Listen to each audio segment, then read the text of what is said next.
sa mga katik vloggers, mga subscribers, bago tsaka luma, mga supporters, mga dumaan, dumalaw at bumisita sa channel, lahat ng mga viewers, secret viewers at silent viewers, magandang araw. May iba tayo ng ano ngayon, content tungkol to sa isa sa mga pinag-uusapan ngayon sa Facebook, sa Facebook group, mga grupo, kasi marami pa rin talagang hindi naniniwala kung ano yung, tsaka hindi alam kung ano yung tamang placement ng Twitter at yung main driver, o kaya pagka three-way, main driver, mid-range tsaka Twitter. So dito pinapakita natin two-way lang, okay?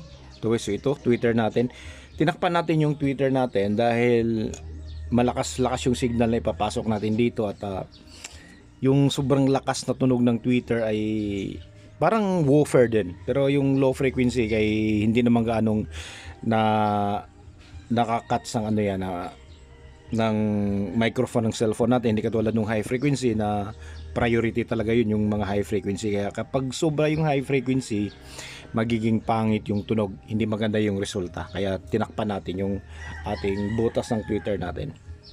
So dito ginagawa natin to para malaman ng mga newbies natin na hindi natin kailangang ipantay yung laki ng wattage ng Twitter dito sa ating main driver. Kung bakit, dito makikita. So ito yung magmo-monitor ng amperahe natin, okay? So ngayon, dito siya nakatap sa full range signal. Yung galing sa amplifier mismo, hindi siya dumadaan ng crossover or any filter. Ito naman yung magmo-monitor ng voltahe dito sa Twitter natin. Okay? After dito na yung kinabit natin, after dito sa yung filter natin, high frequency filter or high pass filter na 4.7 microfarad. Okay? Ayan, so dumaan na siya ng capacitor.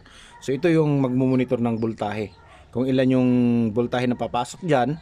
Tapos ito naman yung analog natin, magmo-monitor ng voltahe kung ilan yung voltahe papasok galing sa amplifier natin nakadirekta, yung full frequency rin, full frequency range. Tapos ikukumpara nyo kung alin ba dito yung mas mataas saka mababa. Okay? Kung pareho ba sila ng voltaheng lalabas. So dito tayo titingin, naka-range tayo sa 10. So dito tayo titingin sa pinakamababa, ayan, range 10 tayo sa AC 0 to 10. Okay? Ayan, pinakamababa 10. Zoom nyo na lang 10, 8, 6, 4, 2, 0. Okay? Dito tayo dito sa digital naman makikita kaagad yan kung ilan yung voltahe, kasi digital yan diretsong lalabas yung numero niyan. So ngayon tatry natin, susubok natin. So set natin to sa amperahe.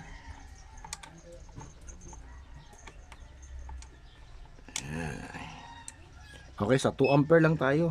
Ayan, 2 ampere lang tayo, Tapos dito set natin to sa AC. Yan. Okay, so kita na ba? Kita na siguro. So play natin para marinig nyo. Regretfully, I'd rather work non-stop. They call incessantly, don't want some more jobs. Just to live life pleasantly, already got lost in my mind, not a fantasy. I'm getting all time.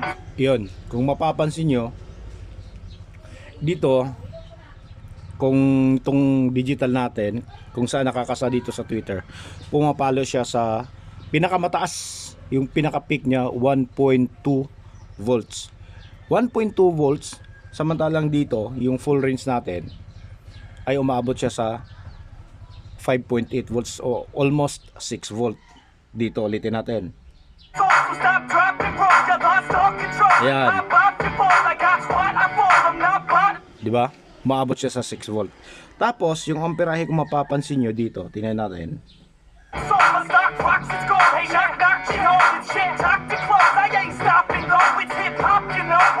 Umabot siya sa mahigit 900 milliampere or almost 1 ampere na siya. So ilipat natin to dito.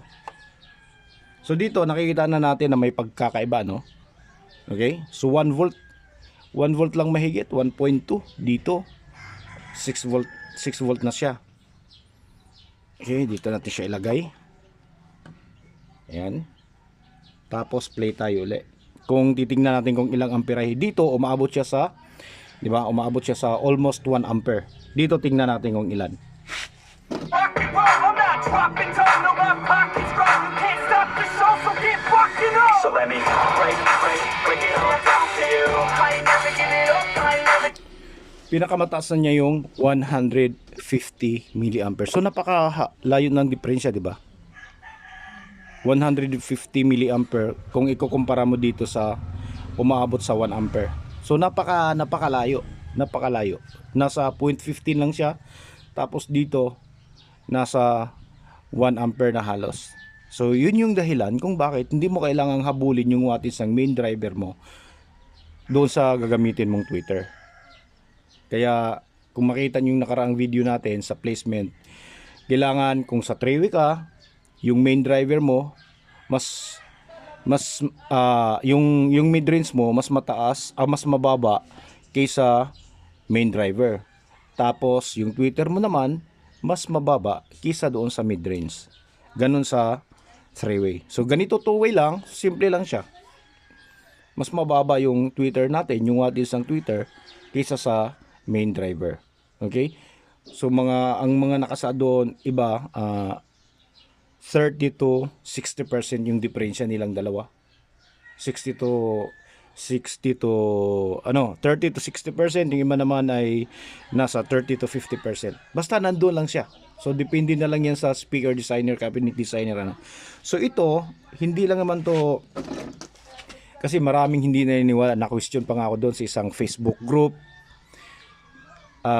Siyempre hindi lang naman tayo dito tumutulong sa dito sa YouTube natin at saka sa Facebook page natin. Doon sa mga Facebook group din may mga kasama tayong mga newbies, mga baguhan lang nagtatanong kung tapos nag-comment ako doon, may sumagot din na parang parang pang-asar na naniniwala ba talaga ako sa wattage. Sinagot mo na siyempre, naniniwala, hindi lang naman napatunayan natin yan technically, nabasa din natin yan sa libro nung nasa college pa tayo.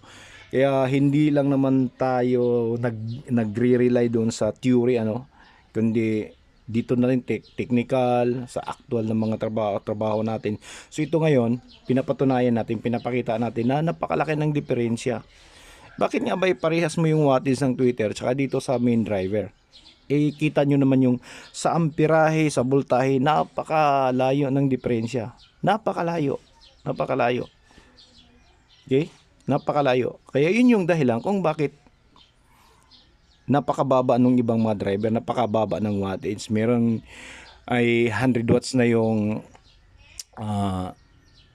main driver, tapos yung mid-range nasa lang siya, 50 watts, tapos 25 watts, 20 watts lang yung tweeter, mga ganun. Yung iba kasi hindi sila naniniwala doon kasi ang pagkakaalam ng iba, lalo na sa mga bago, mas mataas ang wattage, mas malakas. Okay? So hindi nila alam kung ano yung term na lakas tsaka saan nanggagaling yung lakas ng isang driver.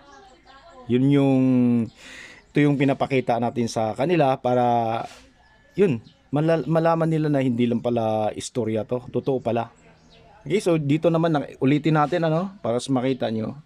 So dito amperahe, voltahe sa tweeter, amperahe sa tweeter. Ito naman yung full range, yung hindi dumaan ng kung ano-anong filter. Ulitin natin, tingnan nyo ng maigi.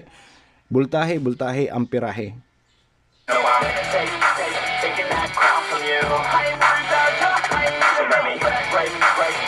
Okay, so depende sa frequencies tsaka sa lakas na pumapasok ng signal umabot siya ngayon dito sa 1.3 volts, samantalang dito 6 volt. So malayo pa rin, napakalayo pa rin ng agwat. Okay, ganun yun dahil dito sa high pass filter na nilagay natin capacitor. Kung sa power supply naman, doon mo makita yung pagbaba ng kuryente kung ang gagamitin mong power supply, kahit na nakadirekta ka AC, hindi ka dumadaan ng transformer, doon sa sinasabing capacitive power supply, yung ginagamit yung mga Mylar capacitor. doon mo rin, pareho yung voltahe pero yung amperahe niya ay napakababa. Pagka naludan na siya ng isang bagay, doon pa lalabas doon pa tatama mag-a-adjust yung kanyang voltahe. Okay, ulitin natin. Tingnan nyo ng maigi yung amperahe dito. Down to you. I ain't never giving up. I ain't Yan. never know I'm taking that crown from you. I ain't Yun, no? So, sumusobra pa nga dito. Halos umaabot na siya ng 7 volt.